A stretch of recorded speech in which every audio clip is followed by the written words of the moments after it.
Hi everyone, this is Devender, faculty of Trimethod. Today we are going to discuss about nature of mathematics and history of development. గణిత శాస్త్ర స్వభావము దాని యొక్క చరిత్ర ఏంటో చూద్దాం. గణిత శాస్త్ర స్వభావము గణిత శాస్త్ర స్వభావము పరిధి దాని చరిత్ర ఏ విధంగా అభివృద్ధి చెందింది, నేచర్ ఆఫ్ మ్యాథమెటిక్స్ అంటే ఏంటి, దాని యొక్క చరిత్ర ఏ విధంగా ఉంది చూద్దాం. ఇక్కడ గణిత శాస్త్రం అనేది మానవ జీవన విధానంతో ఎంతో అవినాభావ సంబంధాన్ని కలిగి ఉంది. గణిత శాస్త్రం అంటే మానవుడు నిద్ర లేచిన దగ్గర నుంచి మనం రాత్రి పడుకునేంత వరకు ఏదో ఒక సందర్భంలో గణితాన్ని ఉపయోగిస్తూనే ఉన్నాం. మనం మార్నింగ్ 6 o'clock 5:30 o'clock లేచేటప్పుడు కూడా మనం వాచ్ కానీ మన మొబైల్ కానీ ఏదో ఒకటి చూసి 6 అయిపోయిందా 5 అయిపోయిందా అని చెప్పి అనుకుంటాం. మళ్ళీ పడుకునేంత వరకు 10:30కా 10కా లేదా 11 పడుకుంటున్నాం అని చెప్పి మళ్ళీ టైం చూసుకొని మనకు నిద్రకు జారుకోవడం జరుగుతుంది. అంటే చూడండి ఒకసారి, మన జీవన విధానాన్ని క్రమబద్ధీకరించేది మొత్తం గణిత శాస్త్రమే అర్థమవుతుంది ఇక్కడ. అంటే నిద్ర లేచింది మొదలు పడుకునేదాకా గణిత శాస్త్రాన్ని ఏదో ఒక సందర్భంలో ఉపయోగిస్తూనే ఉన్నాం. అంటే మానవ జాతి పుట్టిన దగ్గర నుంచి మన మానవ జాతి అంటే మన నాగరికత అభివృద్ధి చెందిన క్రమంలోనే గణిత శాస్త్రం కూడా అభివృద్ధి చెందుకుంటూ వచ్చింది. అందుకని గణిత శాస్త్రాన్ని ఏమంటారంటే మానవ నాగరికతకు అద్దం లాంటిది ఈ యొక్క గణిత శాస్త్రం అని చెప్పి చెబుతుంటాం. చిన్న ఇంకో ఎగ్జాంపుల్ ఏంటంటే నాన్న, ప్రతిరోజు ఏదో ఒక సందర్భంలో కూలివాడు కూలి లెక్కలు లెక్క పెట్టే దగ్గర నుంచి మొదలు పెడితే దేశ ఆర్థిక మంత్రి బడ్జెట్ లెక్క పెట్టేంత వరకు గణిత శాస్త్రాన్ని ఉపయోగిస్తూనే ఉన్నాం. అంటే గణిత శాస్త్రం యొక్క పాత్ర ఏ విధంగా ఉందో అర్థం చేసుకోవచ్చు. అంటే నిత్య జీవన విధానంతో అవినాభావ సంబంధం కలిగి ఉన్నది ఏంటంటే ఈ యొక్క గణిత శాస్త్రం. అలాంటి గణిత శాస్త్రాన్ని మనం ఆంగ్లంలో ఏమంటామో చూద్దాం ఒకసారి. ఈ యొక్క గణిత శాస్త్రాన్ని ఆంగ్లంలో ఏమంటారంటే ఆంగ్లంలో మ్యాథమెటిక్స్ అంటారు. ఆంగ్లంలో ఏమంటాం? దీన్ని మ్యాథమెటిక్స్ అంటాం. ఇలాంటి గణిత శాస్త్రాన్ని ఆంగ్లంలో ఏమంటాం? మనం మ్యాథమెటిక్స్ అంటాం. ఈ మ్యాథమెటిక్స్ అనేటటువంటి ఆంగ్ల పదము అంటే మ్యాథమెటిక్స్ అనేటటువంటి ఆంగ్ల పదము చూడండి నాకు ఏ పదాల నుంచి తీసుకురావడం అంటే మ్యాంథానియన్ అండ్ టెక్ను అనేటటువంటి మ్యాథమెటిక్స్ అనేటటువంటి ఆంగ్ల పదం చాలా జాగ్రత్తగా విన్నాను. ఇప్పుడు మనకు టెట్ కమ్ టీఆర్టీలో ఇటు టెట్లో వస్తుంది, డిఎస్సిలో వస్తుంది, డైరెక్ట్ బిట్ అడగడం జరుగుతుంది. మ్యాథమెటిక్స్ అనేటటువంటి ఆంగ్ల పదం మ్యాంథానియన్ అండ్ టెక్ను అనేటటువంటి ఏ పదాలు ఇవి అంటే గ్రీకు పదాల నుంచి ఉద్భవించింది. ఏ పదాలు ఇవి? గ్రీకు పదాల నుంచి ఉద్భవించింది. మరి గ్రీకులో మ్యాంథానియన్ అంటే అర్థం ఏమిటి? గ్రీకులో మ్యాంథానియన్ అంటే అర్థం ఏమిటి అంటే నేర్చుకోవడం అని అర్థం. నేర్చుకోవడం. మరి టెక్నో అంటే అర్థం ఏమిటి అంటే ఒక కళ లేదా సూక్ష్మ పద్ధతి అని అనవచ్చు. సూక్ష్మ పద్ధతి అనవచ్చు. అంటే మ్యాథమెటిక్స్ అనేటటువంటి ఆంగ్ల పదం మ్యాంథానియన్, టెక్నో అనేటటువంటి ఏ పదాలు ఇవి? గ్రీకు పదాల నుంచి ఉద్భవించింది. ఏ పదాలు అని ఇక్కడ గ్రీకు పదాలు. మ్యాథమెటిక్స్ అనేటటువంటి ఏ పదం? ఆంగ్ల పదం. ఇది గుర్తుపెట్టుకోండి, ఆంగ్ల పదం. ఏ పదాల నుంచి తీసుకునబడింది అంటే మ్యాంథానియన్ అనేటటువంటి అంటే మ్యాంథానియన్, టెక్నో అనేటువంటి గ్రీకు పదాల నుంచి తీసుకునబడింది. మ్యాంథానియన్ అంటే నేర్చుకోవడం, టెక్నో అంటే ఒక కళ లేదా సూక్ష్మ పద్ధతి అని అర్థం. మరి ఈ రెండు పదాలకు అర్థం ఏమిటి? ఈ రెండు పదాలకు అర్థం సూక్ష్మ పద్ధతులను నేర్చుకునే కళ అని అర్థం. సూక్ష్మ పద్ధతులను నేర్చుకునే కళ అని అర్థం. ఇవి దీని అర్థం నన్ను చాలా జాగ్రత్తగా వినండి. ఇక్కడ మ్యాంథానియన్, టెక్ను ఈ రెండు గ్రీకు పదాలు అంటే అర్థం ఏమిటి? ఈ రెండు పదాల కంటే సూక్ష్మ పద్ధతులను నేర్చుకునే కళ అని అర్థం. మరి ఒక భాషలో చూస్తే దీన్ని మ్యాథమెటిక్స్ అనేటటువంటి ఆంగ్ల పదం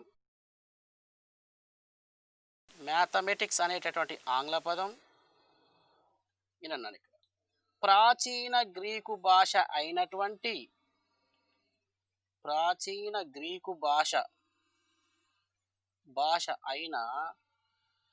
ఏ పదం? ప్రాచీన గ్రీకు భాష అయిన మ్యాంథనో. నెక్స్ట్ ఇక్కడ నవీన గ్రీకు భాష అయిన మ్యాంథైనో. మ్యాంథైనో నుంచి ఉత్పన్నమైనది. చాలా జాగ్రత్తగా వినండి. మ్యాథమెటిక్స్ అనేటటువంటి ఆంగ్ల పదం, ఇదే పదం ఆంగ్ల పదం, ఆంగ్ల పదం ప్రాచీన గ్రీకు భాష అయినటువంటి ఇదేంటండి ప్రాచీన గ్రీకు భాష అయినటువంటి మ్యాంథనో మ్యాంథనో నవీన గ్రీకు భాష పదం అయినటువంటి మ్యాంథైనో అనేటటువంటి పదాల నుంచి ఉత్పన్నమైనది అనే పదాల నుంచి ఉత్పన్నమైనది. అంటే ఇవి రెండిటికి ఈ రెండు పదాలకు అర్థం ఏమిటి అంటే ఈ రెండు పదాలకు అర్థం టు లెర్న్ అంటే ఏంటి నేర్చుకోవడం అని అర్థం. నేర్చుకోవడము టు లెర్న్ అని అర్థం. ఇవి నాన్న ఇది అంటే మ్యాథమెటిక్స్ అనే ఆంగ్ల పదం ప్రాచీన గ్రీకు భాషా పదమైనటువంటి ఉన్నాడు మ్యాంథనో, నవీన గ్రీకు భాషా పదమైనటువంటి మ్యాంథైనో అనే పదాల నుంచి ఉత్పన్నమైనది. ఈ రెండు పదాలకు అర్థం ఏమిటి అంటే నేర్చుకోవడము అని అర్థం. నెక్స్ట్ ఇంకా ఏమంటాం అంటే దీన్ని మ్యాథమెటిక్స్ అనేటటువంటి పదము మ్యాథమెటిక్స్ అనే పదము లాటిన్ భాషా పదమైనటువంటి ఏ పదం ఇక్కడ లాటిన్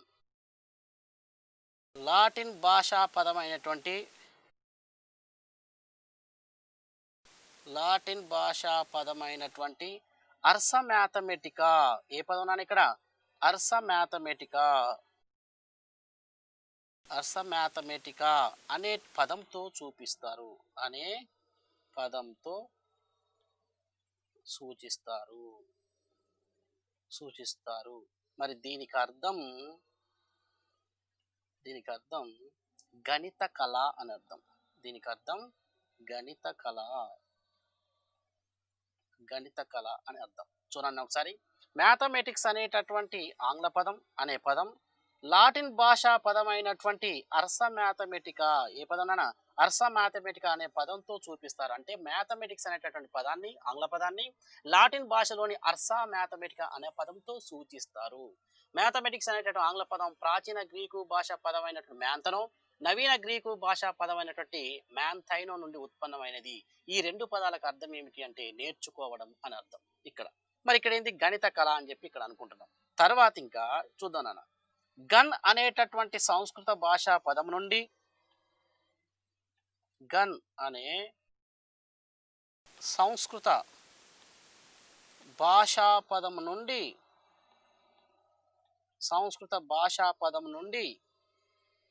గణితం అనే పదము ఉత్పన్నమైనది. అంటే గన్ అనేటటువంటి సంస్కృత భాషా పదం నుండి గణితం అనే పదము ఉత్పన్నమైనది. దీనినే ఇప్పుడు మనం ఏం చేస్తున్నామంటే దీనినే మనం ఇప్పుడు గణిత శాస్త్రంగా పిలువబడుతుంది.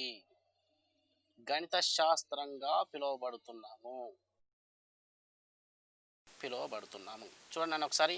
అంటే మరి గన్ అంటే అర్థం ఏమిటి ఇక్కడ? గన్ అంటే ఏంటంటే లెక్కించడము అర్థం. లెక్కించడము అని అర్థం ఇక్కడ. గన్ అంటే ఏంటి ఇక్కడ అర్థం? సంస్కృతంలో గన్ అంటే అర్థం ఏంటి ఇక్కడ? లెక్కించడం అని అర్థం. గన్ అనే సంస్కృత పదం నుండి గణితం అనేటటువంటి తెలుగు పదం, గణితం అనే పదం ఏ పదం ఇది అంటే గణితం అనే తెలుగు పదం ఉత్పన్నమైనది. దీనిని ఏమంటే గణిత శాస్త్రంగా పిలువబడుతున్నాం. నెక్స్ట్ హిందీ లేదా పంజాబీలో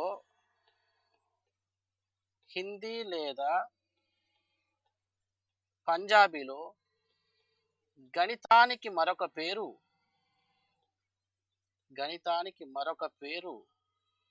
హిందీ లేదా పంజాబ్లో గణితానికి మరొక పేరు గణితం లేతే గణిత అని పిలుస్తారు. దీన్నే ఇప్పుడు మనం గణన శాస్త్రంగా పిలుస్తున్నాము.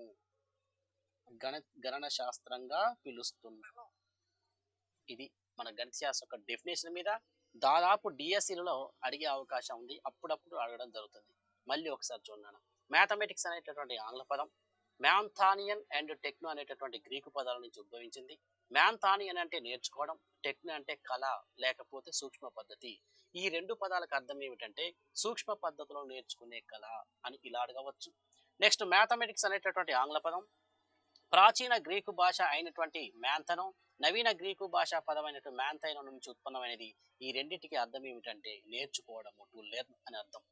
మ్యాథమెటిక్స్ అనేటటువంటి ఆంగ్ల పదం లాటిన్ భాషలో అంటే లాటిన్ భాషా పదమైనటువంటి అర్సా మ్యాథమెటికా అనే పదంతో సూచిస్తారు ఈ యొక్క ఆంగ్ల పదం అయినటువంటి మ్యాథమెటిక్స్ అని. అంటే మ్యాథమెటిక్స్ అంటే గన్ అనేటటువంటి సంస్కృత పదం నుంచి గణితం అనేటటువంటి తెలుగు పదం ఏర్పడింది. దీనిని ఇప్పుడు మనం గణిత శాస్త్రంగా మార్చుకొని మాట్లాడుతున్నాం. అదే హిందీ లేదా పంజాబీలో గణిత శాస్త్రానికి మరొక పేరు గణిత అంటాం. గణిత అంటే అర్థం ఏమిటంటే గణన శాస్త్రము అని అర్థం. ఇది మ్యాథమెటిక్స్ సంబంధించినటువంటి విషయం మీద అప్పుడప్పుడు ఒక బిట్టు అడిగే అవకాశం ఉంది. ఇది మ్యాథమెటిక్స్ సంబంధించి. తర్వాత మనకున్నటువంటి దాంట్లో డెఫినేషన్స్ నిర్వచనాలు ఏమి ఉన్నాయో చూద్దాం ఒకసారి. నిర్వచనాలు డెఫినేషన్స్ మీద టెట్ కమ్ టీఆర్టీలో ప్రతి ఎగ్జామ్లో కూడా ఒక బిట్టు రావడం జరుగుతుంది. ఒక మన టెట్ కమ్ టీఆర్టీలో 17 సెట్లలో మనకు 10-11 సెట్లలో ప్రతి దాంట్లో డెఫినేషన్స్ వచ్చాయి. కావాల్సి ఉంటే మన టెట్ కమ్ టీఆర్టీ 2019లో ప్రతి పేపర్ తీసి చూడండి, దానిలో ప్రతి దాంట్లో ఒక డెఫినేషన్ ఉంది. ప్రతి దాంట్లో ఒక డెఫినేషన్. ఈసారి మొత్తం ఓన్లీ ఒకటే పేపర్ ఉంటే మాత్రం డెఫినేషన్స్ మీద కావచ్చు, లేకపోతే నేచర్ ఆఫ్ ఉన్న మ్యాథమెటిక్స్ మీద కావచ్చు. మ్యాథమెటిక్స్ మీద అంటే దాని లక్షణాల మీద అడిగే అవకాశం ఉంటుంది ఎగ్జాంపుల్ ఇచ్చి. స్కూల్ అసిస్టెంట్ వాళ్ళకు కూడా సేమ్ ఇదే టాపిక్ ఉంటుంది కాబట్టి ఈ టాపిక్ నుంచి 2 బిట్లు కూడా రావడం జరిగింది. ఈ యొక్క లక్షణాల మీద అడగడం జరిగింది. చూద్దాం ఆ నిర్వచనాలు ఏంటో చూద్దాం ఒకసారి. నెంబర్ 1, గణిత శాస్త్రం అంటే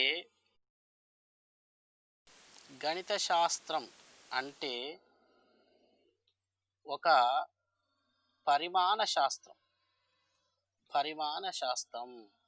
గణిత శాస్త్రం అంటే ఒక పరిమాణ శాస్త్రం అని చెప్పడం జరిగింది. అంటే mathematics is a science of quantity అంటాం. అంటే ఇక్కడ పరిమాణ శాస్త్రం అన్నది ఎవరు అంటే ఇక్కడ అరిస్టాటిల్ అనడం జరిగింది. అరిస్టాటిల్ అన్నాడు. గణిత శాస్త్రం అంటేనే పరిమాణ శాస్త్రం. అంతేకాకుండా రెండవది గణిత శాస్త్రం అంటేనే పరోక్ష మాపనం. గణిత శాస్త్రం అంటే ఒక పరోక్ష మాపనం. అంటే mathematics is a science of indirect measurement అని ఎవరన్నారు నాన్న అంటే ఇక్కడ దీన్ని ఆగస్ట్ కోమ్ట్ చెప్పడం జరిగింది. ఆగస్ట్ కోమ్ట్ అనొచ్చు, ఆగస్ట్ కామ్ట్ అనొచ్చు.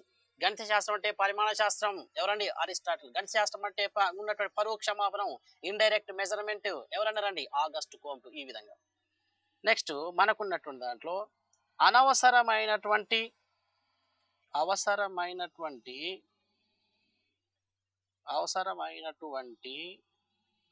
నిర్ధారణలను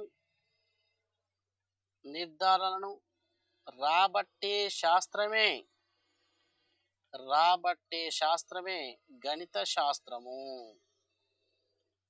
అవసరమైనటువంటి నిర్ధారణలను రాబట్టే శాస్త్రమే గణిత శాస్త్రం అన్నటువంటి వ్యక్తి ఎవరు అంటే ఎవరండి ఇక్కడ అన్నది?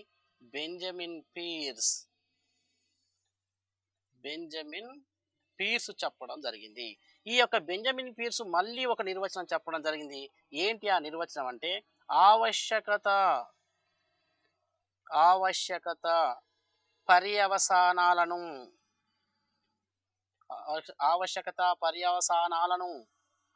రాబట్టే శాస్త్రమే గణిత శాస్త్రం. ఎవరన్నారండి? ఇది కూడా బెంజమిన్ పీర్స్ చెప్పడం జరిగింది. డెఫినేషన్స్ మీద ప్రతిసారి టెట్ కమ్ టీఆర్టీలో కానీ ఒక బిట్ వస్తుంది. చాలా జాగ్రత్తగా వినండి. నిర్వచనాలు చాలా ఉన్నాయి. ఇంపార్టెంట్ డెఫినేషన్స్ ఏమున్నాయి, గత ప్రీవియస్ పేపర్లో ఎలా అడిగాడు, ఉన్నటువంటి మన టెట్ కమ్ టీఆర్టీలో ఏమడిగాడు, 1998లో ఏమడిగాడు, 2002లో ఏమడిగాడు, ఇవన్నీ యొక్క డెఫినేషన్స్ కామన్వి. మీకు ఇంపార్టెంట్ ఎలా వచ్చాయని చెప్పి అవన్నీ తీసి ఒక దగ్గర రాయడం జరుగుతుంది. చూద్దాం నన్ను ఒకసారి. గణిత శాస్త్రం అంటే పరిమాణ శాస్త్రం అరిస్టాటిల్. పరోక్ష మాపనం అంటే ఎవరండి? ఆగస్ట్ కోమ్ట్. అదేవిధంగా అవసరమైనటువంటి నిర్ధారణను రాబట్టే శాస్త్రమే గణిత శాస్త్రం బెంజమిన్ పీర్స్. ఆవశ్యకత పర్యవసానాలు ఊహించే విజ్ఞానమే గణిత శాస్త్రం ఎవరండి? Benjamin peers. ఇక్కడ చూడండి ఒకసారి, ఇక్కడ ఆ ఉందండి, ఇక్కడ ఆ ఉంది. అవసరమైన, ఆవశ్యకత, ఇలా కొన్ని గుర్తుపెట్టుకోవడానికి అవకాశం ఉంటుంది. తర్వాత సకల శాస్త్రాలకు మూలము ద్వారం లాంటిది గణితం. సకల శాస్త్రాలకు మూలము మరియు ద్వారము లాంటిది గణితము అని ఎవరన్నారండి? ఫ్రాన్సిస్ బేకన్ చెప్పడం జరిగింది. ఎవరైనా ఫ్రాన్సిస్ బేకన్ చెప్పడం జరిగింది. అంతేకాకుండా చూద్దానండి ఒకసారి. సంఖ్యా రాసుల మాపనాల విజ్ఞానమే గణితం. సంఖ్య రాసుల మాపనాల విజ్ఞానమే గణితం. ఎవరన్నారంటే దీన్ని బెల్ చెప్పడం జరిగింది. ఎవరండి? బెల్ చెప్పడం జరిగింది. సంఖ్యా రాసుల మాపనాల విజ్ఞానమే గణితం, బెల్. సకల శాస్త్రాలకు మూలము ద్వారం లాంటిది గణితం, ఫ్రాన్సిస్ బేకన్. ఈ విధంగా మీరు గుర్తుపెట్టుకోవాలన్నారు. అంతేకాకుండా మనకున్నటువంటి దాంట్లో హేతువాదంలో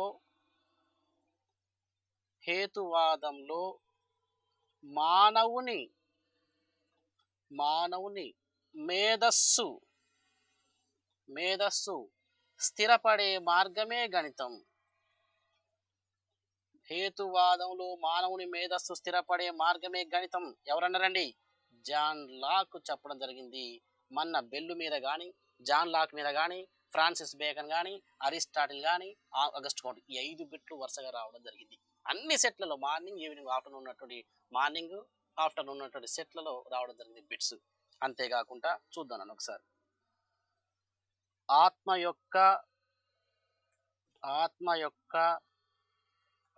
యొక్క ఉత్తమోత్తమైన అభ్యాసం వృత్తులన్నింటిలో ఆత్మ యొక్క ఉత్తమోత్తమైన అభ్యాసం వృత్తులన్నింటిలో చక్కనిది గణిత శాస్త్రం. ఎవరన్నారని దీన్ని? పాస్కల్ చెప్పడం జరిగింది. ఎవరండి? పాస్కల్ చెప్పడం జరిగింది. నెక్స్ట్ అంతేకాకుండా దేశ పురోభివృద్ధిని సాధించగల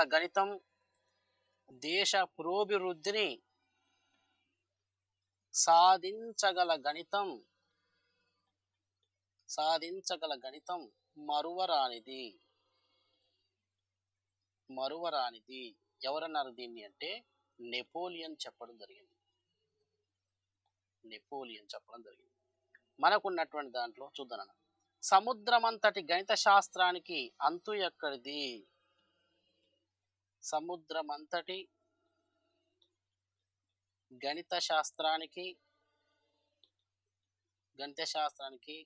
అంతు ఎక్కడిది? ఎవరన్నారండి దీన్ని? భాస్కరాచార్య. ఇది అండి మనకు ఉన్నటువంటి డెఫినేషన్ మీద. ఇవి చాలా ఉన్నాయి ఇంకా డెఫినేషన్స్. కానీ ఇక్కడ ఈ డెఫినేషన్స్ ఏమున్నాయంటే చూడండి. గణిత శాస్త్రం అంటేనే పరిమాణ శాస్త్రం అని చెప్పింది ఎవరంటే అరిస్టాటిల్ చెప్పడం జరిగింది. గణిత శాస్త్రం అంటేనే పరిమాణ శాస్త్రం అని చెప్పింది ఎవరండి? అరిస్టాటిల్. గణిత శాస్త్రం అంటేనే పరోక్ష మాపనం. ఇది డైరెక్ట్ అంటే క్వాంటిటీ అంటే అరిస్టాటిల్, ఇండైరెక్ట్ మెజర్మెంట్ అంటే ఆగస్ట్ కోమ్ట్ అని గుర్తుపెట్టుకోండి. గణిత శాస్త్రం అంటే అవసరమైనటువంటి నిర్ధారణలు రాబట్టే శాస్త్రమే అని ఎవరన్నారంటే బెంజమిన్ పీర్స్ చెప్పడం జరిగింది. అవసరమైన అని మొదటి అక్షరం గుర్తుపెట్టుకోండి. ఆవశ్యకత అంటే రెండో అక్షరం గుర్తుపెట్టుకోండి. ఆవశ్యకత పర్యవసానాలను ఊహించే విజ్ఞానమే అంటే ఆవశ్యకత పర్యవసానాలను రాబట్టే శాస్త్రం, లేదా ఆవశ్యకత పర్యవసానాలు ఊహించే విజ్ఞానమే గణితం అని చెప్పి అన్న వ్యక్తి కూడా బెంజమిన్ పీర్సే. ఈ 2 నిర్వచనాలు గుర్తుపెట్టుకోండి బెంజమిన్ పీర్స్ మీద. సకల శాస్త్రాలకు మూలము ద్వారం లాంటిది గణితం ఎవరంటే ఫ్రాన్సిస్ బేకన్ చెప్పడం జరిగింది. సకల శాస్త్రాలకు తల్లి లాంటిది గణితం అని చెప్పినటువంటి వ్యక్తి కూడా ఫ్రాన్సిస్ బేకనే. సంఖ్యా రాసుల 2 గుర్తుపెట్టుకోండి. సంఖ్యా రాసుల మాపనాల విజ్ఞానమే గణితం అని చెప్పింది బెల్ అంటే సంఖ్య అని గుర్తుపెట్టుకోండి. ఓకేనండి. తర్వాత హేతువాదం అంటే తార్కికమైనటువంటి ఆలోచనలు. హేతువాదంలో మానవుని మేధస్సు స్థిరపడే మార్గమే గణితం అని చెప్పింది జాన్ లాక్ ఏం చేస్తాడంటే హేతువాదంతో ఆలోచిస్తాడు. అలా గుర్తుపెట్టుకోండి అంతే. ఆత్మ యొక్క ఉత్తమోత్తమైనటువంటి అభ్యాసం వృత్తులన్నింటిలో చక్కనిది గణిత శాస్త్రం అని చెప్పింది పాస్కల్ చెప్పడం జరిగింది. ఈ విధంగా దేశ పురోభివృద్ధిని సాధించగల గణితం మరవరానిది నెపోలియన్ చెప్పడం జరిగింది. సముద్రమంతటి గణిత శాస్త్రం అంటే భాస్కరాచార్యుడు సముద్రంతో పోల్చడం జరిగింది. సముద్రమంతటి గణిత శాస్త్రానికి అంతు ఎక్కడిది అని చెప్పి భాస్కరాచార్య చెప్పడం జరిగింది. పరస్పర సంగతాలైనటువంటి స్వీకృతాల నుంచి ఉత్పన్నమైనటువంటి ఉత్పన్నమైనటువంటి ఫలితాల యొక్క సమగ్ర చర్చే ఈ యొక్క గణిత శాస్త్రం అని చెప్పి బెర్ట్రాండ్ రస్సెల్ చెప్తారండి. అంటే పరస్పర సంగతాలైన స్వీకృతాల నుంచి ఉత్పన్నమైనటువంటి ఫలితాల యొక్క సమగ్రమైనటువంటి చర్చనే గణిత శాస్త్రం అంటారని చెప్పి బెర్ట్రాండ్ రస్సెల్ చెప్పడం జరిగింది. ఇవి నిర్వచనాల మీద, ఇప్పుడు నేను చెప్పినటువంటి నిర్వచనాలు 10-11 నిర్వచనాల మీద ఒక బిట్టు 100% వస్తుంది. ఎందుకు 100% నేను గెజ్ చెప్తున్నంటే, ఆల్రెడీ ప్రీవియస్ బిట్లో మనం అడిగినటువంటి బిట్లు ఇవి తప్ప ఏమీ లేవు. కాబట్టి ఇంకా మనకు ఉన్నటువంటి కొన్ని ఎక్స్ట్రా నిర్వచనాలు ఉంటే కూడా ఇంకా మీరు చదువుకోండి. కాబట్టి ఇవి మీకు ఉన్నటువంటి నిర్వచనం. తర్వాత గణిత శాస్త్రం యొక్క స్వభావం ఏ విధంగా ఉంటుంది అంటే నేచర్ ఆఫ్ మ్యాథమెటిక్స్, గణిత శాస్త్రం యొక్క స్వభావము ఏ విధంగా ఉంటుందో చూద్దాం. అంటే గణిత శాస్త్రం అనేది వరుస క్రమంపై ఆధారపడి ఉంటుంది. గణిత భావనలు ఒకదానిపై ఆధారపడి ఉంటాయి. గణిత శాస్త్రం అనేది తార్కికమైనది, గణిత శాస్త్రం అనేది అమూర్తమైనది, గణిత శాస్త్రం అనేది ఖచ్చితమైనది, గణిత శాస్త్రం అనేది సరిచూసే స్వభావం కలిగి, గణిత శాస్త్రం అనేది సహజమైన ఆలోచన విధానం, గణిత శాస్త్రం అనేది ఉపజ్ఞత కలిగి ఉన్నది, గణిత శాస్త్రం అనేది అంతర్బుద్ధితో ఏర్పడినది, గణిత శాస్త్రం అనేది సంకేతాలను ఉపయోగిస్తున్నది, గణిత శాస్త్రం అనేది నమూనాల అధ్యయన శాస్త్రం అని చెప్పి దాని యొక్క లక్షణాలు ఉన్నాయి. ఆ లక్షణాల మీద మనకు మధ్యలో ఎగ్జాంపుల్ ఇచ్చేసి గణిత శాస్త్రానికి ఈ లక్షణం కలది, ఇది దేనికి సంబంధించిన లక్షణము అని చెప్పి అడుగుతున్నాడు అప్పుడప్పుడు అప్లికేషన్ బిట్లో. అలా మనం ఒక్కొక్క గణిత శాస్త్రం యొక్క స్వభావం మీద రాసుకుంటూ ఎక్స్ప్లెయిన్ చేసుకుంటూ డిస్కస్ చేద్దాం. మనకున్నటువంటి గణిత శాస్త్ర స్వభావము ఏంటి, గణిత శాస్త్రం యొక్క లక్షణాలు ఏంటి, క్యారెక్టరిస్టిక్స్ ఆఫ్ ఎ మ్యాథమెటిక్స్, దాన్ని ఇంకా నేచర్ ఆఫ్ మ్యాథమెటిక్స్ అంటాం. దాని యొక్క డెఫినేషన్ ఏంటి, దాని యొక్క స్వభావం ఏంటి, దాని మీనింగ్ ఏంటి, డెఫినేషన్స్ ఏంటి అని చూసాం మనం. ఇప్పుడు గణిత శాస్త్రం యొక్క స్వభావం ఏంటో చూద్దాం ఒకసారి. గణిత శాస్త్ర స్వభావం, నేచర్ ఆఫ్ మ్యాథమెటిక్స్. మరి గణిత శాస్త్ర స్వభావము అంటే దాని యొక్క లక్షణాలు ఏ విధంగా ఉన్నట్టే ఇప్పుడు ఆల్రెడీ మనం ఒక్కొక్క లక్షణం మీద అన్ని లక్షణాలు ఇట్లా ఓవరాల్గా చెప్పడం జరిగింది కదా. ఒక్కొక్క లక్షణం మీద బ్రీఫ్గా డిస్కస్ చేస్తే వీటి మీదనే అడిగే అవకాశాలు ఉన్నాయి. అప్లికేషన్ మెథడ్లో అడిగే అవకాశం ఉంటుంది ఇక్కడ. కాబట్టి చాలా జాగ్రత్తగా వినండి. అప్లికేషన్ మెథడ్లో అడిగిందంటే బిట్టు మిస్ కాకూడదు. ప్రతి టెట్ డిఎస్సిలో కంపల్సరీ దీని మీద బిట్టు రావడం జరుగుతుంది. చూద్దాం ఒక్కొక్కటి అంశం ఏంటో చూద్దాం. నెంబర్ 1, గణిత శాస్త్రము గణితంలోని భావనలు ఒకదానిపై ఒకటి గణిత భావనలో ఉన్నటువంటి గణిత భావనలు ఒకదానిపై ఒకటి ఆధారపడి ఉంటాయి లేదా ఇలా అడుగుతాడు. గణిత శాస్త్రము వరుస క్రమంపై ఆధారపడి ఉంటుంది లేదా ఇలా వరుస క్రమంపై ఆధారపడి ఉంటుంది ఇలా అడిగే అవకాశం ఉంది. ఇలా అడుగుతాను. గణితంలోని భావనలు ఒకదానిపై ఒకటి ఆధారపడి ఉంటాయి లేదా గణిత శాస్త్రము వరుస క్రమంపై ఆధారపడి ఉంటుంది అని అడుగుతాడు. దాంట్లో ఎలా అడుగుతారో చూద్దాం. ఒక చిన్న ఎగ్జాంపుల్ చెప్తున్నాను. ఇక్కడ గణిత శాస్త్రం అనేది గణితంలోని భావనలు ఒకదానిపై ఒకటి ఆధారపడి ఉంటాయి. గణిత శాస్త్రం అనేది వరుస క్రమంపై ఆధారపడి ఉంటుంది. ఎలా అంటే సంఖ్యామానం సంజ్ఞామానం అనేటటువంటి అంశాలను పిల్లవానికి తెలవకపోతే, వాటిపై అవగాహన లేకపోతే సంకలనం అనేది రాదు, నేర్చుకోలేడు. సంకలనం అనేది తెలియకపోతే గుణకారం అనేటువంటి భావన విద్యార్థులకు తెలియదు. అంటే నెంబర్ సిస్టమ్స్ అనేది అవగాహన ఉండాలి పిల్లలకు.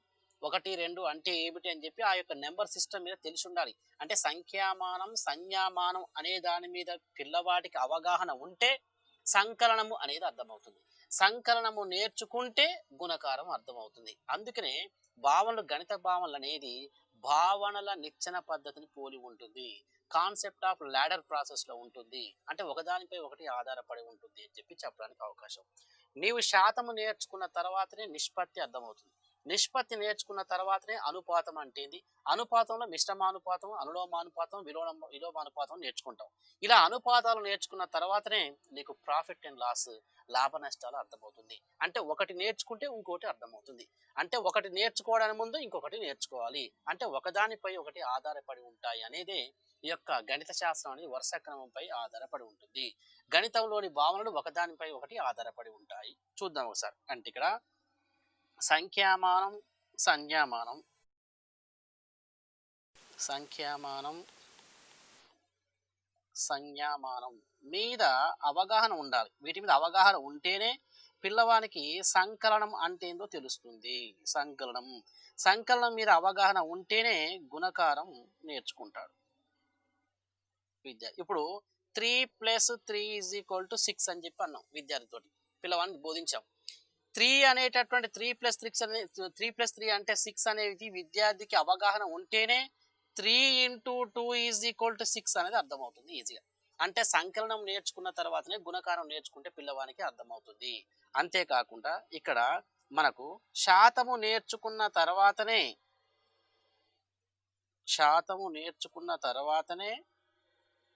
ఇక్కడ నిష్పత్తి అర్థమవుతుంది. నిష్పత్తి నేర్చుకున్న తర్వాతనే అనుపాతము అర్థమవుతుంది. అనుపాతము నేర్చుకుంటేనే విద్యార్థికి లాభ మరియు నష్టాలు అర్థమవుతాయి. లాభము మరియు లాభ నష్టాలు పాఠ్యాంశం అర్థమవుతుంది. శాతము నేర్చుకున్న తర్వాతనే ఇక్కడ ఏమర్థమవుతుందన్నా నిష్పత్తి అర్థమవుతుంది. నిష్పత్తి నేర్చుకుంటేనే అనుపాతం నేర్చుకుంటేనే లాభ నష్టాలు అర్థమవుతుంది. ఇక్కడ సంజ్ఞామానం నేర్చుకున్న తర్వాతనే విద్యార్థికి సంకలనం అర్థమవుతుంది.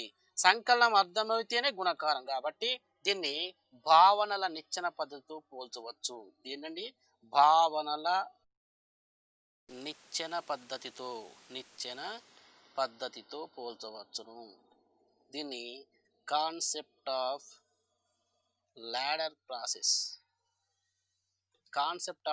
ప్రాసెస్లో బోధించవచ్చు అని అర్థం. ఇక్కడ ఇది దీని యొక్క స్వభావంలో ఇది ఒకటి. నెంబర్ 2, గణిత శాస్త్రం అనేది ఉపజ్ఞతను కలిగి ఉంటుంది. రెండో అంశం ఏంటంటే గణిత శాస్త్రము అనేది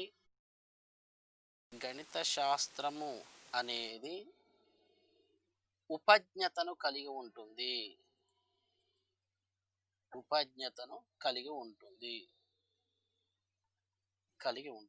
గణిత శాస్త్రం అనేది దేన్ని కలిగి ఉంటుంది? ఇక్కడ ఉపజ్ఞతను కలిగి ఉంటుంది అని గుర్తుపెట్టుకోండి. ఇక్కడ ఉపజ్ఞత మీన్స్ ఒరిజినాలిటీ అని గుర్తుపెట్టుకోండి.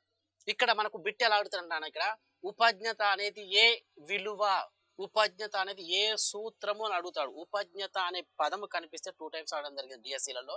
ఉపజ్ఞత అంటే ఒరిజినాలిటీ, ఇది క్రమశిక్షణ విలువ అని గుర్తుపెట్టుకోండి.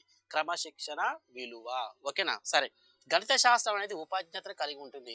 ఎందుకు ఉపజ్ఞత కలిగి ఉంటుంది అంటే ఒక రకంగా చిన్న ఎగ్జాంపుల్ ఏంటంటే ఇక్కడ ఉపజ్ఞత అనేది దీనికి ఉదాహరణకు సహజమైన ఆలోచన విధానం అని వస్తుంది. ఒక రకంగా సహజమైన ఆలోచన విధానం. ఈ సహజమైన ఆలోచన విధానం వల్ల విద్యార్థులకు తార్కికమైన శక్తి నెక్స్ట్ సృజనాత్మకమైనటువంటి శక్తి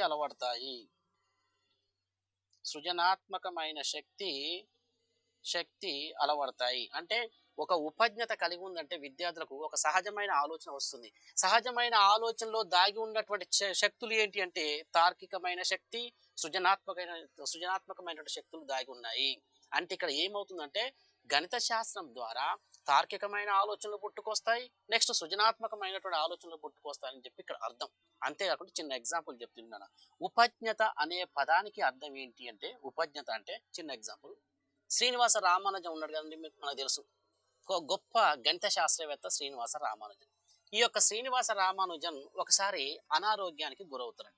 ఈ అనారోగ్యానికి గురైనప్పుడు తన యొక్క గురువు అయినటువంటి G.H. హార్టీ అనేటువంటి వ్యక్తి తన గురువు అండి. ఈ శ్రీనివాస రామానుజన్ ఎప్పుడైతే అనారోగ్యానికి గురవుతాడో తన హాస్పిటల్లో ఉన్నప్పుడు ఈ యొక్క తన గురువు అయినటువంటి G.H. హార్టీ వచ్చేసి పరామర్శించడానికి శ్రీనివాస రామానుజన్ దగ్గరికి వచ్చేస్తాడు. ఇలా వచ్చేసి అతని పక్కనే కూర్చొని శ్రీనివాస రామానుజన్ గురించి బాగోగులు తెలుసుకున్న తర్వాత ఒక 2 నిమిషాలు ఆగిన తర్వాత, రామానుజన్, నేను వచ్చినటువంటి ట్యాక్సీ నెంబరు దేనికి పనికిరానటువంటి నెంబరు 1729, ఆ నెంబరు 1729 అని చెప్పి చెప్తాడు. అంత అనారోగ్యానికి గురైనటువంటి శ్రీనివాస రామానుజన్ 1 నిమిషం పాటు 1 సెకండ్ పాటు అలా ఆలోచించి, ఎందుకండి గురువు గారు ఆ ట్యాక్సీ నెంబర్ ఎందుకు పనికిరాని నెంబర్ అని అంటున్నావు? లేదండి, ఆ యొక్క నెంబర్ అనేది దానికి ఒక ప్రత్యేకత ఉంది. ఏంటి ఆ ప్రత్యేకత అంటే 2 గణాల మొత్తము 2 రకాలుగా రాయగలిగినటువంటి అతి చిన్న సంఖ్య అని చెప్పి అంటాడు. అంటే 2 గణాల మొత్తం అంటే రెండేసి గణాల మొత్తం 2 రకాలుగా రాయగల అతి మిక్కిలి చిన్న సంఖ్య అని చెప్పి అంటాడు. ఎలా అని చెప్పి జీహెచ్ హార్టీ అడుగుతాడు. అప్పుడు ఏమంటాడంటే 1729 ఉంది కదా నీ ఆటో ట్యాక్సీ నెంబరు, దీన్ని 10 క్యూబ్ ప్లస్ 9 క్యూబ్గా రాయవచ్చు, దీన్నే 12 క్యూబ్ ప్లస్ 1 క్యూబ్, అందుకనే 1 క్యూబ్ అంటే రెండేసి గణాల మొత్తం 2 రకాలుగా రాయగల చిన్న సంఖ్య ఈ యొక్క 1729 అని చెప్పి అంత అనారోగ్యానికి గురైనాక కూడా అని చెప్పడం జరిగిందంటే అర్థం చేసుకోండి. అప్పటికప్పుడు తన యొక్క తార్కికమైనటువంటి శక్తి తన యొక్క క్రియేటివిటీ అంటే సృజనాత్మక శక్తి వల్ల అప్పటికప్పుడు ఆలోచించడం అంటే సహజంగా ఉన్నటువంటి ఆలోచన, సహజమైనటువంటి ఆలోచన రూపంలో చెప్పడం జరిగింది. ఆ సహజంగా వచ్చినటువంటి ఆలోచన ఏమంటారు, ఉపజ్ఞత అంటారు. ఇది దీనికి ఒక బెస్ట్ ఎగ్జాంపుల్ అని. ఇది అంటే గణితానికి ఏమున్నట్టు ఇక్కడ ఉపజ్ఞత అనేటటువంటి లక్షణం కలిగి ఉన్నదని అర్థం ఇక్కడ. ఇది దీనికి సంబంధించినటువంటి. తర్వాత గణిత శాస్త్రము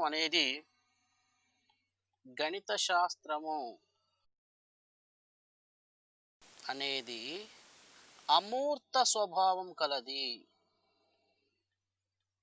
అమూర్త స్వభావము కలదు. ఏ స్వభావమా?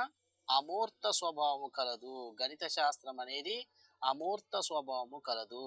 ఎలా అమూర్త స్వభావం కలది యొక్క గణిత శాస్త్రము అంటే చూద్దాం ఒకసారి. ఇక్కడ ఉదాహరణకు అమూర్తం అంటే ఏంటంటే చిన్న ఎగ్జాంపుల్, హార్డ్వేర్ అన్నీ మూర్తమైనవి, సాఫ్ట్వేర్ అన్నివి అమూర్తమైనవి. అంటే కంటికి కనిపించనివి అమూర్తం, కంటికి కనిపించేటివి చేతితో తాకేటివి మూర్తం అని గుర్తుపెట్టుకోండి. అంటే ఒక భావన కావచ్చు, ఒక అంశం గురించి కావచ్చు, ప్రత్యక్షమైనటువంటి అనుభూతిని కలిగించనిది ఏదైనా అమూర్తమైనదే. అంటే ఒక అంశం కావచ్చు, ఒక భావన గురించి కావచ్చు, ప్రత్యక్షమైనటువంటి అనుభూతిని కలిగించలేనిది ఏదైనా కూడా అమూర్తమైనదిగా చెప్పవచ్చును. ఉదాహరణకు నా దగ్గర ఉన్నట్టు 10 మొబైల్స్ ఉన్నాయి అనుకోండి, 10 పుస్తకాలు ఉన్నాయి. 10 పుస్తకాలను చూడగలుగుతాం, 10 అనేటటువంటి సంఖ్యను చూడలేము. 2 పుస్తకాలను చూడగలుగుతాం, 2ను చూడలేము.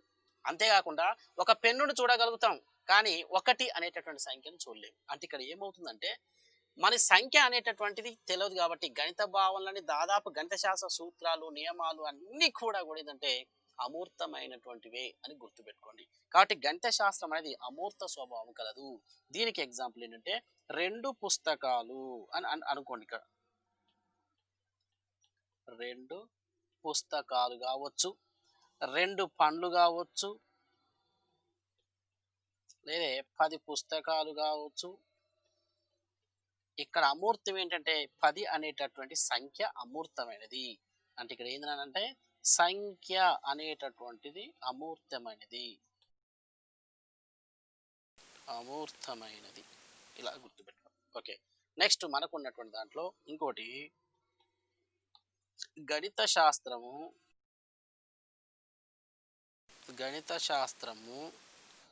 ఖచ్చితత్వము కలదు. యాక్యురసీ అంటారు దీన్ని. గణిత శాస్త్రం ఏం కలగదు ఇక్కడ, ఖచ్చితత్వము కలదు. గణిత శాస్త్రానికి ఖచ్చితత్వము. చిన్న ఎగ్జాంపుల్ చూస్తాను చూడండి ఒకసారి. ఇక్కడ 3 × 5 3 × 5 = ఎంత అంటాం, 15. ఓకే, మరి 3 + 5 = ఎంత, 8 అంటుంటాం. అవును, మరి 3 × 5 = 15 అన్నాం, 3 + 5 = 8 అన్నాం కదా. మరి ఈ గణిత శాస్త్రానికి ఖచ్చితమైనటువంటి ఫలితం వచ్చిందా రాలేదా అంటే వచ్చేసింది. అంటే 15, ఇక్కడ 8. అంటే ఈ ఫలితాలు అనేది నా అభిప్రాయాలకు అనుగుణంగా కావచ్చు, లేకపోతే ఎలా అంటే నా అభిప్రాయాలకు అనుగుణంగా కానీ పరిస్థితులకు అనుగుణంగా కానీ మారే అవకాశం ఏమైనా ఉందా అంటే లేదు. అంటే గణిత శాస్త్రం ఖచ్చితత్వం కలదు అంటే ఎలాంటి సందిగ్ధత లేదని అర్థం. ఇక్కడ ఎలాంటి సందిగ్ధత లేదు అని అర్థం. ఇక్కడ అంటే ఎలాంటి అభిప్రాయాలకు కానీ పరిస్థితులకు అనుగుణంగా కానీ మారే అవకాశం లేదు, కాబట్టి ఎలాంటి సందిగ్ధతకు చోటు లేదు. కాబట్టి గణిత శాస్త్రం అనేది ఖచ్చితత్వం కలదు అని చెప్పి అర్థం. ఓకేనండి, ఇది గణిత శాస్త్రం ఉన్నట్టు మరొక లక్షణం. ఇంకొక లక్షణం ఏమన్నా ఇక్కడ అంటే గణిత శాస్త్రము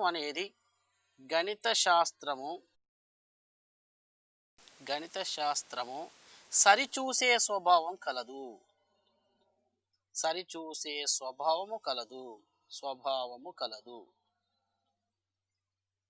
ఓకేనా, ఇక్కడ సరిచూసేటటువంటి స్వభావం కలదు గణిత శాస్త్రం. ఎలా సరిచూసే స్వభావం అంటే చూడండి ఒకసారి. ఇక్కడ 3 ఉదాహరణకు ఇలా ఉంది నాన్న, 525 ఇలా ఉంది. 521 మైనస్ 285 అని ఇలా ఇచ్చాడు. ఈజ్ ఈక్వల్ టు 236 అన్నాం. మరి 521 నుంచి 285 తీసేస్తే 236 కరెక్టా కాదా అని మనకు డౌట్ వస్తుంటుంది. మరి ఏం చేయాలి అలాంటప్పుడు అని చెప్పి ఈ యొక్క 285 ప్లస్ 236 ఎడిషన్ చేస్తే కరెక్ట్ వస్తుందా రాదా? 11 11 12 521 ఓకే 521 వచ్చింది కరెక్టే. అంటే ఒకసారి మనం చేసినటువంటి లెక్కను సరి చూసుకుంటే ఎలా ఉంటుందంటే మనకు ఒక సెల్ఫ్ సాటిస్ఫాక్షన్ ఉంటుంది, ఆత్మ సంతృప్తి కలుగుతుంది, ఆత్మవిశ్వాసం కలుగుతుంది. కాబట్టి ఓకే 521 మైనస్ 285 236కు మళ్ళీ 285 కలిపితే ఎంత వచ్చింది అంటే 521 కాబట్టి కరెక్టే ఈ లెక్క. అంటే ఒకసారి వెరిఫై చేసుకోవడం. ఎందుకంటే అక్కడ మనం ఏటీఎంకి వెళ్తాం, ఉన్నట్టు మన కార్డు ఏటీఎంలో పెట్టేసి తీసిన తర్వాత ఒక 2000 3000 తీసుకున్నాం. మరి ఏటీఎం లెక్క పెట్టి ఎలాంటి మిస్టేక్ జరగకుండా ఇచ్చేస్తుంది, అయినా కూడా మనం లెక్క సరి చూసుకుంటూ ఉంటాం. కూలీ ఏదైనా పని చేసినప్పుడు కూలీ ఉన్నటువంటి యజమాని డబ్బులు ఇచ్చినా కూడా లెక్క సరి చూసుకుంటాం. షాప్కి వెళ్ళిన తర్వాత ఒక ఏదైనా వస్తువు కొన్న తర్వాత మిగిలిన డబ్బులు ఇచ్చిన తర్వాత కూడా సరి చూసుకుంటాం. సరి చూసుకున్న తర్వాత మనకు ఒక హ్యాపీగా అంటే ఒక ఆత్మ సంతృప్తి అనేది ఉంటుంది. అంటే గణితానికి ఆ లక్షణం కలిగి ఉన్నదని అర్థం. ఇక్కడ ఉదాహరణకి ఇలా అడిగాడు నన్ను ఒకసారి, ఏంటంటే ఇక్కడ అడిగింది 3x plus 1 is equal to 16 అనేటటువంటి సమీకరణాన్ని సాధించగా x ఈజ్ ఈక్వల్ టు 5 అని చెప్పి అన్నాడు. x is equal to 5 substitute చేస్తే కరెక్ట్ వస్తుందని చెప్పి ఇచ్చాడు ఇక్కడ. అప్పుడు మనం x ఈజ్ ఈక్వల్ టు 5 కరెక్టా కాదా అని చెప్పి సరి చూసుకోవాలి. అప్పుడు ఏం చేస్తాం, 3x is equal to 16 minus 1 x is equal to మళ్ళీ 15 మైనస్ 15/3 అంటే 3 5 15 okay x is equal to 5 అని సరి చూసుకుంటాం. ఇలా ఇచ్చేసి ఏమంటాడంటే 3x plus 1 is equal to 16 అనేటటువంటి సమీకరణాన్ని సాధించండి, ఇందులో x ఈజ్ ఈక్వల్ టు 5 అని సరి చూడండి అని చెప్పి ఇచ్చాడు అనుకోండి. అప్పుడు ఇది ఈ గణితానికి ఈ లక్షణం కలిగి ఉన్నది అని చెప్పి అడుగుతాడు. అంటే ఏ లక్షణం కలిగి ఉన్నది? సరి చూసే స్వభావం కలిగి ఉన్నది ఈ యొక్క గణితానికి అని చెప్పి ఇలా ఎగ్జాంపుల్ ఇచ్చేసి ఏ లక్షణం కలిగి ఉన్నది అని చెప్పి అడుగుతాడు.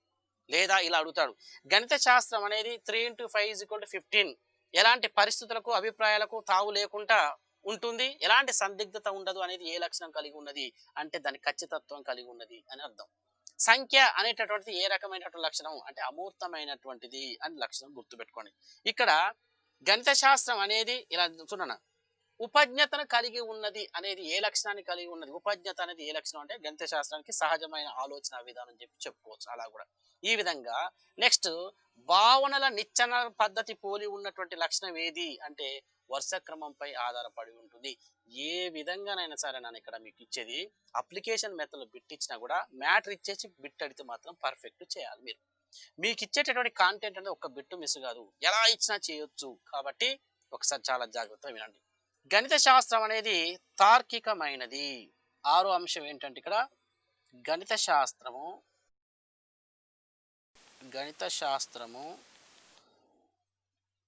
తార్కికమైనది లాజికల్ థింకింగ్ అని. ఇక్కడ గణిత శాస్త్రం అనేది తార్కికమైనది కరెక్ట్ కదా. అంటే ఇక్కడ చూడండి, గణిత శాస్త్రము తార్కికమైనది. గణిత శాస్త్ర భావనలన్నీ ఇక్కడ చూడండి, గణిత శాస్త్ర భావనలన్నీ తార్కిక నిర్మాణం వల్లనే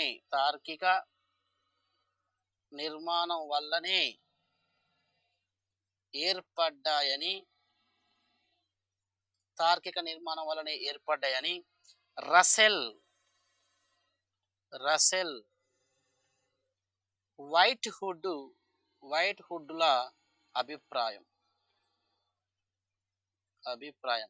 గణిత శాస్త్ర భావనలన్నీ పూర్తిగా తార్కిక నిర్మాణం వల్లనే ఏర్పడ్డాయి అని చెప్పి రసెల్ వైట్హుడ్ల యొక్క అభిప్రాయం అని గుర్తుపెట్టుకోండి. ఇక్కడ అంటే ఇలా ఒకసారి డెఫినేషన్స్ కూడా అడిగే అవకాశం ఉంది. ఇక్కడ గణిత శాస్త్ర భావనలన్నీ పూర్తిగా ఎట్లా తార్కిక నిర్మాణం వలనే ఏర్పడ్డాయని ఎవరన్నారంటే రసెల్ వైట్హుడ్ అని గుర్తుపెట్టుకోండి. ఇది తార్కికమైనటువంటి లక్షణం కలిగి ఉన్నది గణిత శాస్త్రం. ఎలా అంటే చూడండి ఎగ్జాంపుల్, ఇట్లా ఉదాహరణకు 3 + 5 = 8 ఉంది, ఇలా ఇచ్చేస్తారు. దీన్ని 8 - 5 = 3 వచ్చేస్తుంది, 8 - 3 = 5 వచ్చేస్తుంది. అంటే చూడండి ఒకసారి. లేదా 2 + 6 = 8 ఓకేనా.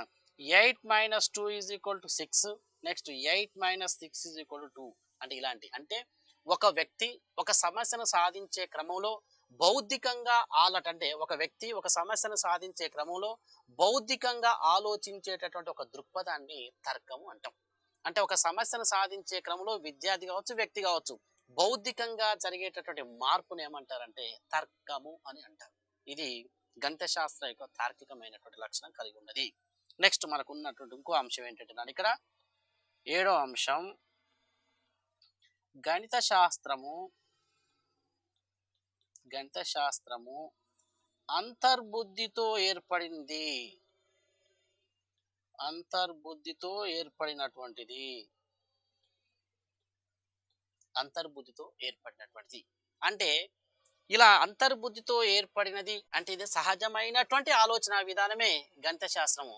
అంటే ఇక్కడ ఏంది, ఒక 2 బిందువుల గుండా ఒక సరళ రేఖను గీయవచ్చు అనే ఆలోచన ఎలా వచ్చింది అంటే గణిత శాస్త్రం అనేది అంతర్బుద్ధితో ఏర్పడిందని అర్థం.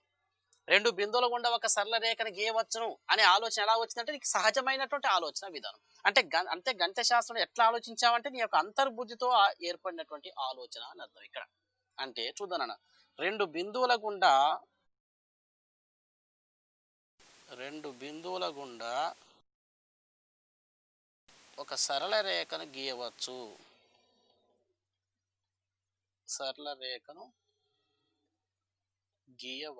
అనే ఆలోచన యొక్క అంతర్బుద్ధితో ఏర్పడినటువంటి జ్ఞానమే. ఓకేనా? అంతేకాకుండా మనకున్నటువంటి దాంట్లో గణిత శాస్త్రము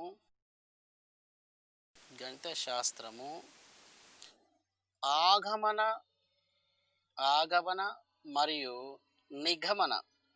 నిగమన వివేచనను కలిగి ఉన్నాయి.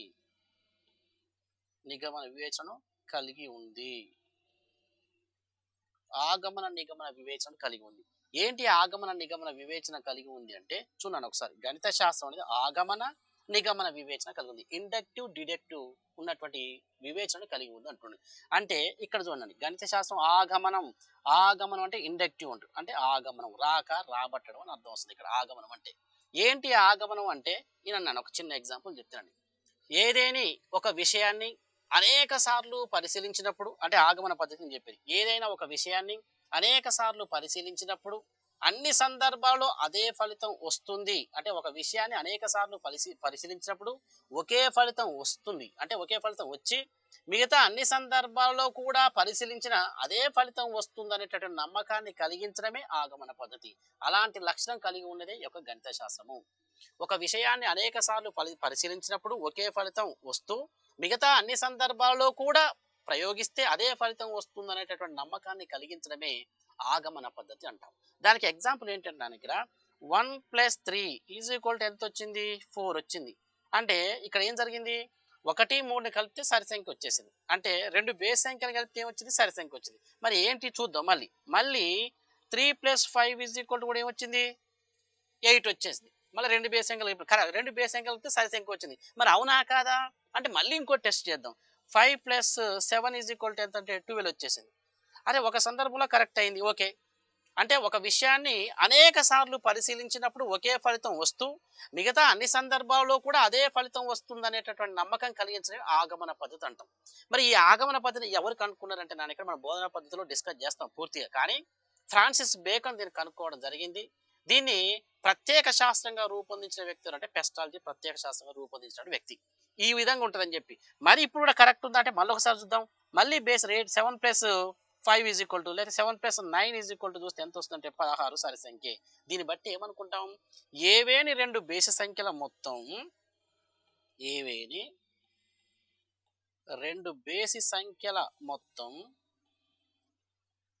బేసి సంఖ్యల మొత్తం సరి సంఖ్య అవుతుంది అని చెప్పి సూత్రాన్ని ప్రతిపాదించడం జరుగుతుంది. అర్థం ఇక్కడ. అవునా కదా? చూడండి, ఏవేని 2 బేసి సంఖ్యల మొత్తం ఏమైంది? ఇక్కడ సరి సంఖ్యది. 1 + 3 4 అయిపోయింది. 3 + 5 8, 5 + 7 12, 7 + 9 16. ఈ విధంగా మనకు ఆగమన నిగమన ఉన్నటువంటి పద్ధతులు కలిగి ఉంటుంది అని చెప్పి చెప్పొచ్చు. ఇక్కడ మనం ఆగమన నిగమన, ఇది ఆగమన పద్ధతికి ఉదాహరణ. మరి నిగమన పద్ధతి ఏంటంటే ఇక్కడ ఒక నిర్వచనమైనటువంటి స్వీకృతాలను తీసుకొని వాటి ఆధారంగా ఫలితాన్ని రుజువు చేయడం. అంటే ఇక్కడ ఏమవుతుందంటే సార్వత్రికమైనటువంటి సత్యాన్ని తీసుకొని ఉదాహరణలతోటి నిరూపించేటటువంటి విధానాన్ని నిగమన పద్ధతి, డిడక్టివ్ మెథడ్ అని చెప్పి అంటుంటాం. అంటే ఎలా నిగమన పద్ధతి అంటే చూద్దాం ఒకసారి. నిగమన పద్ధతి ఏంటి? నిగమన పద్ధతిని కనుక్కున్న వ్యక్తి ఎవరు? ఈ యొక్క నిగమన పద్ధతిని బాగా ప్రత్యేక శాస్త్రంగా రూపొందించినటువంటి వ్యక్తి అరిస్టాటిల్. దీన్ని బాగా అభివృద్ధి చేసిన వ్యక్తి అంటే కొమినియస్ అభివృద్ధి చేయడం జరిగింది. ఈ యొక్క నిగమన పద్ధతి అంటే ఒక సార్వత్రికమైనటువంటి సత్యాన్ని తీసుకొని వివిధ ఉదాహరణలతో పరిశీలించేటటువంటి పద్ధతి. ఉదాహరణలతో పరిశీలించేదే నిగమనం. ఎలా? ఉదాహరణకి ఇలా చూద్దాం. 2 బేసి సంఖ్యల మొత్తం సరి సంఖ్య అవుతుందని స్టేట్మెంట్ తీసుకోవాలి. ఇది అంటే నిర్వచనాలు, స్వీకృతాల ఆధారంగా కొత్త విషయాలు కనుక్కోవడమే నిగమన పద్ధతి ప్రకారం. 2 బేసి సంఖ్యల మొత్తం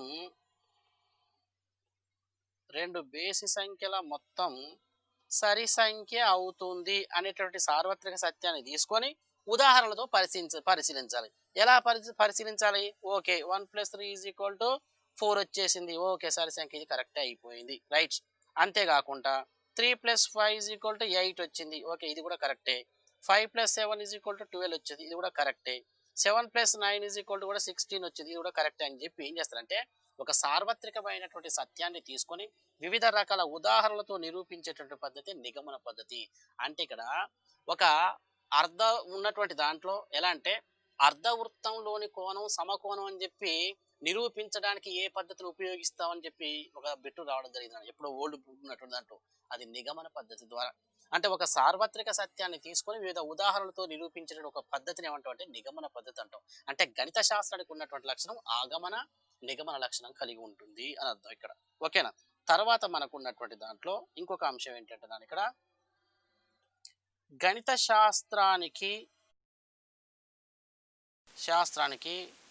గణిత శాస్త్రము అనేది సౌందర్య లక్షణం కలదు.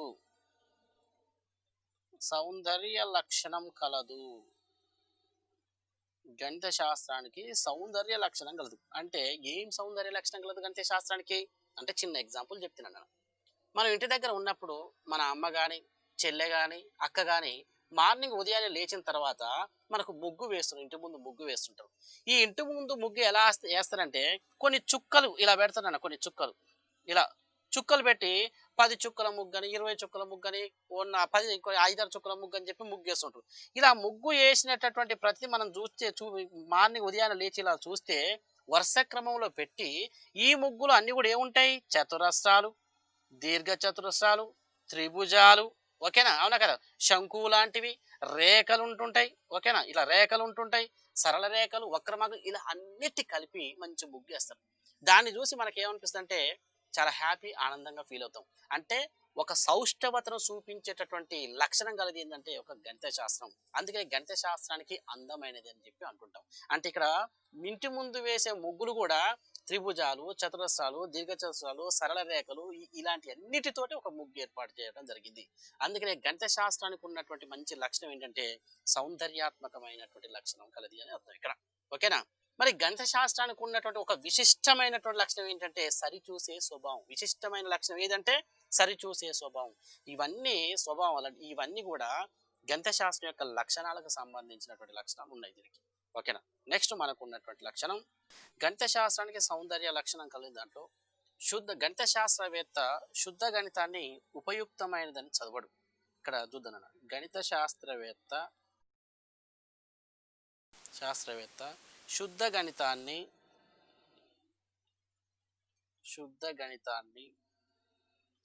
అది ఉపయుక్తమైనదని చదవడు.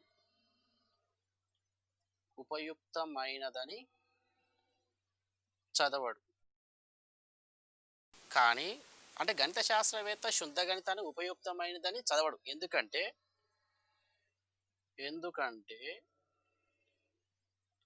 అది అందమైనది కాబట్టి చదువుతాడు.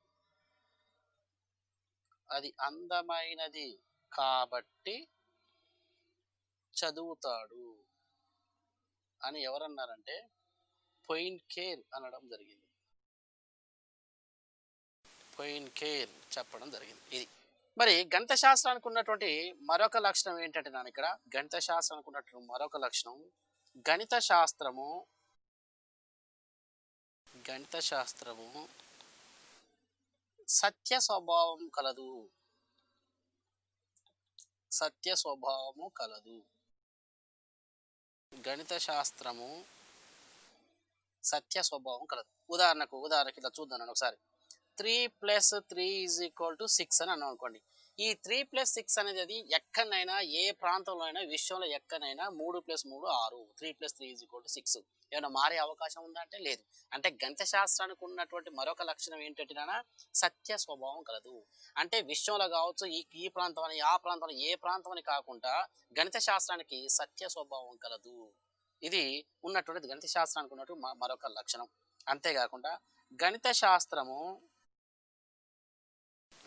శాస్త్రము సహజమైన ఆలోచన విధానం. సహజమైన ఆలోచన విధానం. ఇప్పుడు కూలివాడు కూలి డబ్బు లెక్క పెట్టేటప్పుడు సహజంగా వచ్చేటటువంటి ఆలోచన ఉంటాయి. మెంటల్ మ్యాథమెటిక్స్ అంటాం. మనోగణన చేస్తుంటాడు. అంటే ఒకరి తార్కికంగా ఆలోచిస్తాడు. తటాలన ఆలోచనలు వస్తుంటాయి. అంటే అంతర్బుద్ధి వలన సహజమైనటువంటి ఆలోచన వస్తుంది. అంటే గణిత శాస్త్రానికి సహజమైన ఆలోచన విధానం కలదు. అంతేకాకుండా గణిత శాస్త్రము సంకేతాలను ఉపయోగిస్తుంది.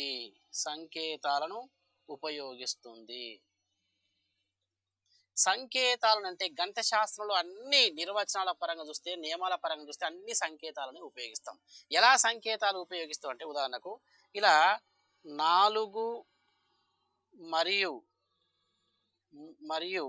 3 4 మరియు 3ల మొత్తము 7 అనేటటువంటి వాక్యం ఉంది ఇక్కడ.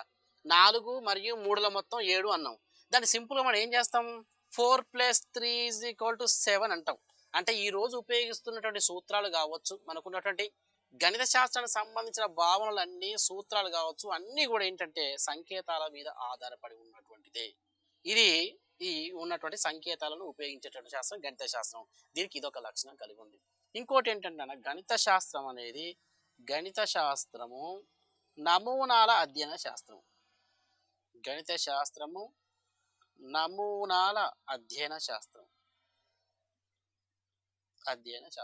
దీనికి బెస్ట్ ఎగ్జాంపుల్ ఏంటంటే ఈనాడు మనం ఉపయోగిస్తున్నటువంటి ఆల్గారిథం అనేది సాధారణమైనటువంటి గణిత నమూనా. మనం ఈనాడు ఉపయోగిస్తున్నటువంటి ఆల్గారిథం అంటే ఇవి ఏంటది? ఆల్గారిథం అనేది సాధారణ గణిత నమూనా. అంటే వినండి ఒకసారి. గణిత శాస్త్రంలో ఉన్నటువంటి భావనలన్నీ దాదాపుగా ఎలా అంటున్నాను ఇక్కడ భౌతిక శాస్త్ర నియమాలు కావచ్చు, భౌతిక శాస్త్ర భావనలు ఉన్నటువంటి భౌతిక శాస్త్ర నియమాలు కావచ్చు, నెక్స్ట్ అంతేకాకుండా వస్తురూప నమూనాలు కావచ్చు, భౌతిక శాస్త్ర నమూనాలు కావచ్చు, వాటన్నిటినీ పరిశీలించి ఆ నమూనాల ప్రకారం విశ్లేషించి పరిశోధించడం జరుగుతుంది ఇక్కడ. అందుకనే ఇది కూడా సేమ్ సాధారణమైనటువంటి గణిత నమూనా ఏంటంటే ఆల్గారిథం అనేటువంటి. అంటే ఇక్కడ విశ్వంలో ఉన్నటువంటి ఏదైనా వస్తువులు తీసుకున్నా, భౌతిక రూప నమూనాలు తీసుకున్నా, నెక్స్ట్ వస్తురూప నమూనాలు తీసుకున్నా, వాటిని విశ్లేషించి పరిశీలించి పరిశోధించడం జరుగుతుంది ఆ నమూనాల ప్రకారం. అందుకనే ఈ రోజు ఉపయోగించినటువంటి సాధారణ గణిత నమూనా ఏంటంటే ఆల్గారిథం.